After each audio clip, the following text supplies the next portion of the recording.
الخير. عاملين ايه؟ يا رب تكونوا باحسن صحه وباحسن حال يا رب العالمين. النهارده ان شاء الله كده روتين يوم جديد باذن الله. روتين هيعجبكم. بدأته كده من البلكونه زي معظم الايام. لما ببدأه من البلكونه كان عندي دوره غسيل غسلتها كده ونشرتها، وكمان حطيت دوره غسيل تاني في الغساله. وقلت ان شاء الله كده ايه هشوف يومي هيمشي معاكم ازاي. انا بفتح الكاميرا وكل حاجه بتحصل في يومي ما بقاش مخططه هعمل ايه. اي حاجه بتحصل في يومي كده بصورها. فان شاء الله ربنا يجعل يوم كده يا رب خير علينا، وباذن الله يعجبكم فيديو النهارده. بس يا ريت ما تنسونيش في اللايك والاشتراك في القناه وتفعيل زرار الجرس علشان يوصلكم كل جديد. ودي كده الطلبات اللي جابها جوزي النهارده وهو راجع. جاب بطاطس. طبعا اسعار كالعاده انا مش ببقى عارفه الاسعار ايه لان انا ما بسالهوش. جاب بطاطس وجاب طماطم، طبعا بتاع الطماطم لان هو معرفها دايما يحط له ايه شويه خضره، يحط له قرنين فلفل على الطماطم على طول. كمان جاب عدس اللي هو العدس اللي بدبه ده بتاع الكشري، وجاب فول نابت وجاب زبادي. لكن البصل ده بصل صغير انا بشيله كده في الكيس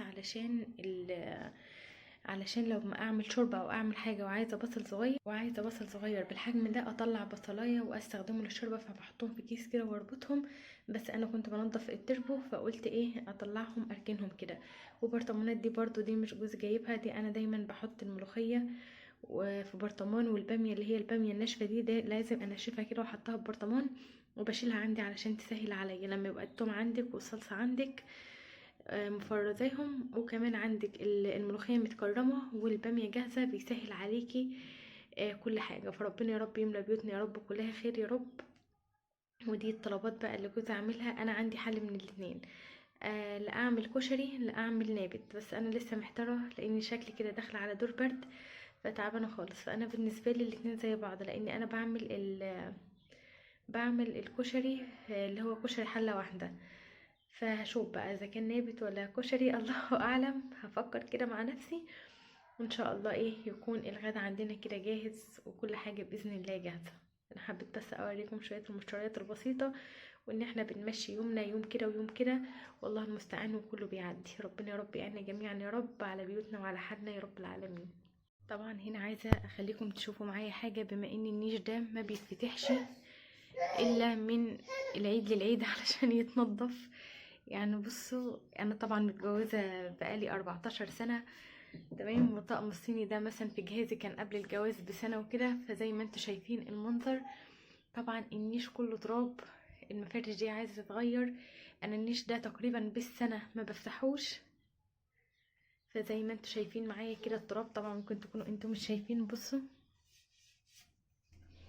علشان الفتحه والركنه وهو قبال البلكونه على طول من الناحيه التانية كل حاجه متلخبطه، والاطباق كلها تراب، وهنا كل حاجة على بعضها. يعني هنا مثلا في الضرفة دي اولا انا مش فرشاها، تاني حاجة الاطباق الاستانلس دي انا عندي كمية كبيرة جدا في المطبخ جوه، فانا بجيب الاطباق وبشيلها هنا.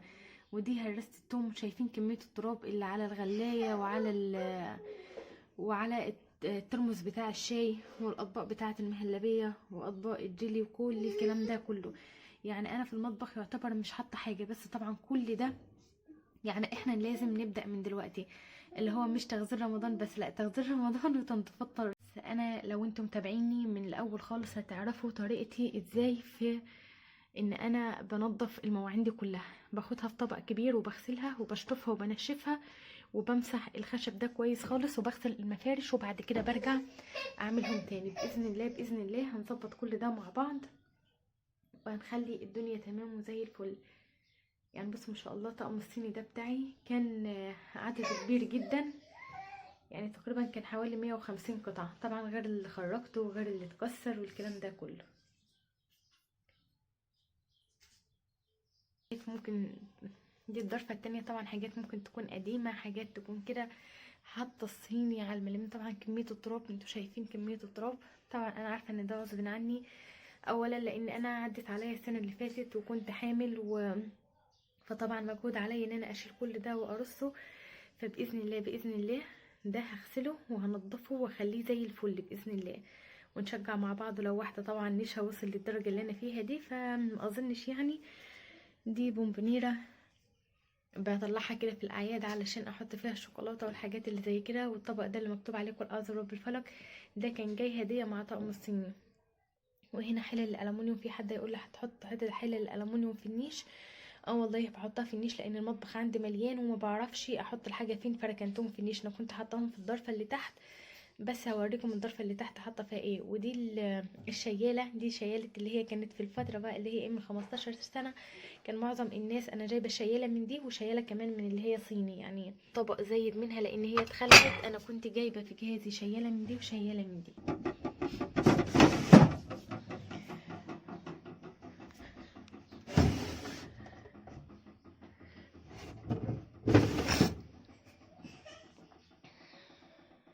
باذن الله كل ده هيبقى تحت السيطره. هننضفه وهنمسحه وهنغسله وهنرتبه، فالله المستعان.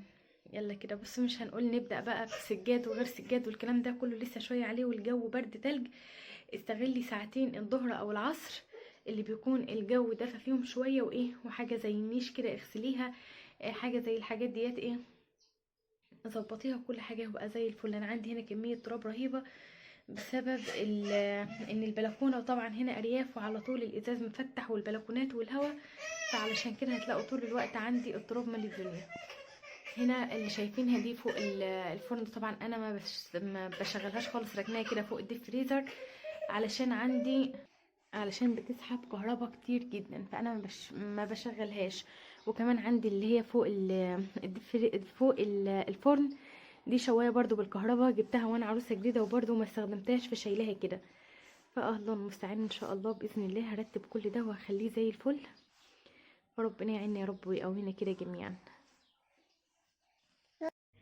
طبعا الشتاء عايز شويه محشي، عايز بطاطا، عايز حاجه ايه تدفي كده. يا سلام لما تشغلي يا سلام لما تشغلي بقى الفرن كده في البيت في الشتاء علشان يدفي البيت بشوية بطاطا، بصينية كيكة، بحاجة زي كده، بتحس ان ما شاء الله ايه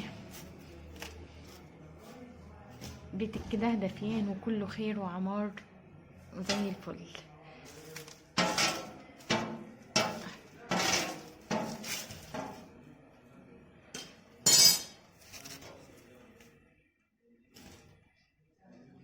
هي كده استوت معايا، بس في بطاطا حجمها كبير شوية وفي بطاطا حجمها صغير، فاللي حجمها صغير استوت واللي حجمها كبير لسه ما استوتش.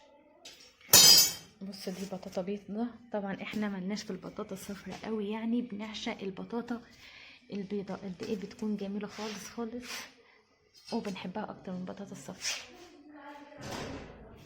قلت وانا واقفه في المره لقيت راسين توم، فقلت ايه اقشرهم كده وانا واقفه لغايه ما البطاطا تستوي معايا.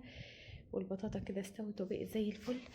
وهنا الكركديه اللي احنا جبناه مع بعض من البيت اللي هناك، كان عندي كده بقاله فتره طبعا علشان الشتاء وكده، فحطيته في الفرن وهي سخنه علشان ينشف معايا، وبعد كده هحطه في كيس واحطه في الفريزر. اننا مقسمين على فردين، حد فينا عايز ياكل كشري وكمان حد تاني عايز ياكل نابت، فقلت ولا يزعل دول ولا يزعل دول. انا بص بالنسبه لحاجه الكشري ما عنديش غير الرز والمكرونه بس، ولا عندي شعريه ولا عندي مكرونه اسباجيتي ولا حاجه خالص، فقلت مش مشكله. انا هحمر شويه رز وشويه مكرونه كده مع بعض، وهنا بسلق العدس بتاعي، كمان هعمل شويه صلصه شويه بصل وكده، خلاص مش مشكله. او ايه في الغلا ده بنمشي امورنا وخلاص. وبيني وبينكم برضو انا ماليش قوي يعني في النابت، يعني انا هو ما بيحبنيش، فقلت استغل الامرين واعمل الحاجتين. هنا هعمل بالمره الصلصه بتاعه الكشري، وبالمره برضو احط معلقتين على النابت. هنا عندي ميه غليت وغسلت النابت بتاعي كويس خالص، هنزل النابت كده على الميه وهسيبه، مش هضيف عليه غير شطه. انا ما بضيفش الملح، في ناس بتحط عليه بصل وفي ناس بتحط عليه يعني اي اضافات تانية، انا ما بحطش اي حاجه غير يعني بصوا بعمل اللي هي التومه بحمرها وبنزل عليها بالطماطم، وبعد كده بحطها على النابت. بحط طبعا ملح، بحط كمون، بحط شطه، بحط سنه كزبره صغيره. انا بعمل النابت بالطريقه دي. طبعا في ناس كتير بتعملها بطرق مختلفه، في ناس ما بتحطش طماطم، طبعا كل واحد وطريقته زي ما هو بيحب ان هو يعمله. هنا كده الثوم اللي انا هعمله هاخد منه معلقتين 3 للنابت، والباقي باذن الله هعمله صلصه للكشري. انا ما بحطش لصلصه الكشري خل، في ناس هتستغرب، انا ما بحطلهاش خل. انا يا دوبك كده التومه بتاخد معايا لون، وبعد كده بنزل عليها بالطماطم، وبزود الكزبره الناشفه بتديك طعم جميل وزي الفل. وهنا العدس عندي بيتسلق، وكمان بحمر الرز والمكرونه مع بعض، وسايبه النابت بتاعي يتسلق، وكده بعمل اكلتين في وقت واحد، والله المستعان. كنت عايزه اقول بالنسبه لحبيبتي اللي بتسالني انتي اسماء ازاي بتتحكمي في اولادك في فتره الاجازه، لان هم طول ما هم قاعدين مع بعض وبيضربوا بعض. عايزه اقولك ان انا بخليهم يشتركوا في مهام يوميه معايا. يعني مثلا بكافئهم، لو عملت كذا انا هكافئك بكذا، لو عملت كذا يعني قوم مثلا لابني الكبير، معلش يا محمد مثلا قوم ساعدني واكنس لي السلم، تمام؟ هو بيتضايق وانا ومش عارفه ايه، لا معلش طب ماما، طب يعني انا هشيل قد ايه؟ هو البيت كله لوحدي، طب انا تعبانه، طب انا كده تمام. ابني مثلا اصغر منه، اخليه مثلا يلم لي الحاجات الكراكيب والحاجات اللي موجوده في البيت، فدايما بشاركهم في مهام علشان ينشغلوا عن بعضهم. مثلا عارفه ان ابني الاصغر بيحب الرسم، فانا بقول له هات ورقه وقلم وتعالى ارسم، وبشجعه، الله ما شاء الله جميله، طب ينفع ترسمني، طب ينفع ترسم اخوك احمد، طب ينفع ترسم كده، فانا بشجعه.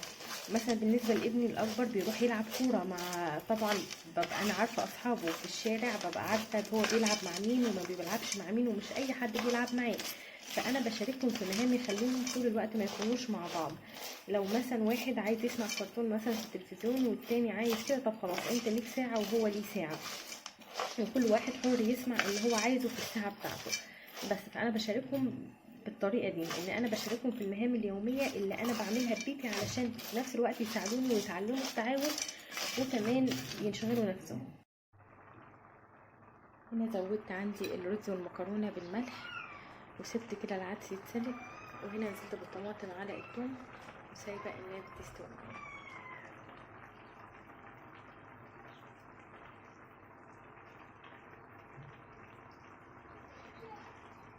بعد كده على الرخامه نضفتها ورتبت كل اللي عليها، وفضيت الخضار في السبت بتاعه. الاكل بيستوي عندك كده على البوتاجاز، وطبعا تل مواعين كالعاده زي ما اتعودتوا معايا ان يكون الحوض بتاعي بالمنظر ده، واغسل وارجع اكومه عليا تاني.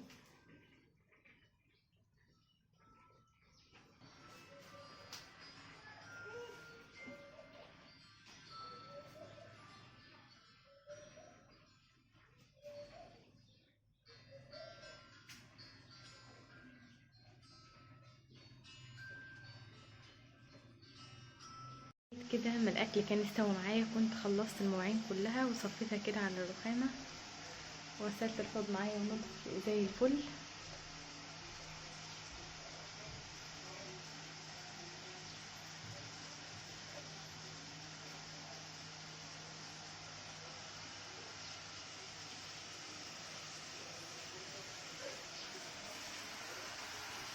احنا خلاص الرز بالمكرونه استوى، وكمان العدس استوى معايا، وصلصه الكشري استوت، وهنا النابت خلاص كده غلوتين وهيستوي. اخر حاجه قلت احمر البصله كده. كده يكون فيديو النهارده خلص، يا رب يكون عجبكم، او يا رب يعجبكم. اترككم في رعايه الله وامنه، والسلام عليكم ورحمه الله وبركاته.